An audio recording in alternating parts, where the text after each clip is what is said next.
एक गांव में एक गरीब बुढ़िया रहती थी। वह पूरी तरह से अकेले रहा करती थी। उसका कोई भी नहीं था, ना बाल बच्चे, ना कोई रिश्तेदार। सुबह शाम लोगों के छोटे मोटे काम किया करती थी, जिसके बदले लोग उसको पैसे, अनाज या खाने पीने का सामान दे दिया करते थे, जिसको खा पीकर वह अपना जीवन बिताया करती थी। वह अपने जीवन में पूरी तरह से संतुष्ट थी। उसे भगवान से किसी प्रकार का कोई गिला भी नहीं था। दूसरों के सामान के कारण बुढ़िया का घर पूरी तरह से सामानों से भरा हुआ था। एक बार की बात है, वे अपने घर को खोलकर घर के सामान को धूप दिखा रही थी। समय वहाँ से दो चोर जा रहे थे। जब उन्होंने देखा कि बुढ़िया के घर में तरह तरह का सामान भरा हुआ है, तो उन्हें बड़ा लालच आया और वे सोचने लगे कि इस घर में तो बुढ़िया अकेली रहती है, क्यों न हम आकर इसके घर को ही साफ कर दें। माना कि सामान पुराना है, लेकिन कुछ तो पैसा मिलेगा और यह बुढ़िया अकेली हमारा कुछ बिगाड़ भी नहीं पाएगी। चोरों ने बुढ़िया के घर को अच्छी तरह से देख लिया और समझ लिया कि उन्हें किस तरह से बुढ़िया के घर की सफाई करनी है। उसके बाद चोर अपने घर वापस चले गए। बुढ़िया बेचारी को सपने में भी यह ख्याल नहीं आया कि उसके घर में भी कभी चोरी हो सकती है, क्योंकि उसके घर में तो खुद के उसके कपड़े तक उसके नहीं थे।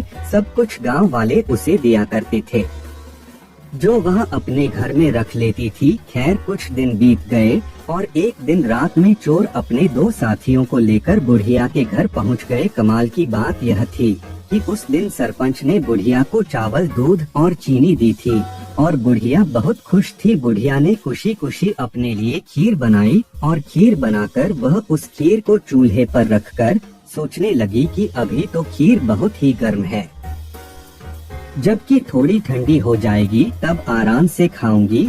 और अपने बिस्तर पर लेट गई और खीर के ठंडा होने का इंतजार करने लगी। लेटे लेटे उसे नींद आ गई और वे सो गई और जोर जोर से खर्राटे लेने लगी।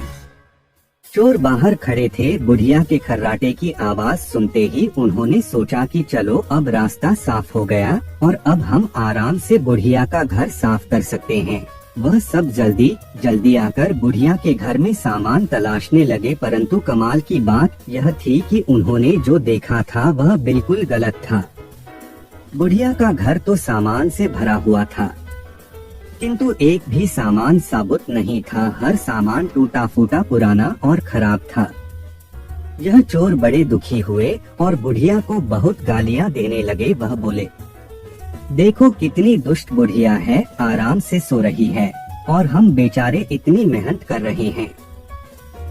तभी दूसरे चोर की नजर चूल्हे पर रखी खीर पड़ी। गरम गरम खीर को देखकर चोर ने कहा, चलो बुढ़िया के घर कुछ और नहीं मिला तो कम से कम खीर तो है, और वह उसको खाने लगे। जब वह खीर खाकर जाने लगे तो उन्होंने थोड़ी सी खीर बुढ़िया के लिए छोड़ दी, किंतु जब उन्होंने बुढ़िया की तरफ देखा तो उसका हाथ खुला हुआ था, जैसे वह कुछ मांग रही हो। साथ ही उसका मुंह भी खुला हुआ था, जिसे देखकर चोरों ने सोचा कि बेचारी बुढ़िया लोगों से मांग मांग कर अपना जीवन बिता रही है।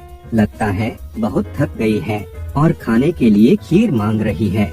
आखिर उम्र में है तो हमारी माँ के ही बराबर। और बिना कुछ सोचे समझे गरम गरम खीर बुढ़िया के मुंह में डाल दी। गरम गरम खीर मुंह में पड़ते ही बुढ़िया जोर से चिल्लाई, हाय दैया, मार डाला, मार डाला, मार डाला। बुढ़िया की चीख सुनते ही चोर डर के जल्दी छुपने लगे। जिसने मुंह में खीर डाली थी वह ऊपर जाकर छिप गया, एक चारपाई के नीचे और एक चारपाई के दाएं। बुढ़िया की चीख सुनते ही गांव वाले बुढ़िया के घर आ गए और पूछने लगे, क्या हुआ माँ? बुढ़िया बोली, मुझे क्या पता, ऊपर वाला जाने। यह सुनते ही ऊपर छिपा हुआ चोर बोला, अरे भला मैं क्यों जानूं, तुम्हारी चारपाई के नीचे छिपा चोर ना जाने। यह सुनते ही चारपाई के नीचे वाला चोर बोला, मैं ही क्यों जानूं, चारपाई के दाएं छुपा चोर क्यों ना जाने। और इस तरह से तीनों चोरों ने खुद ही अपना पता गांव वालों को बता दिया और फिर गांव वालों ने उन्हें पकड़कर खूब पिटाई करी और वापस भेज दिया। उसके बाद से चोरों ने कान पकड़ लिया कि आज के बाद कभी वह चोरी कभी नहीं करेंगे। चोर चाहे जितनी भी कोशिश करे अपने आप को छुपाने की, लेकिन वह फिर भी पकड़ा जाता है। इसलिए हमें कभी चोरी नहीं करनी चाहिए और अपने बच्चों को यही सीख देनी चाहिए।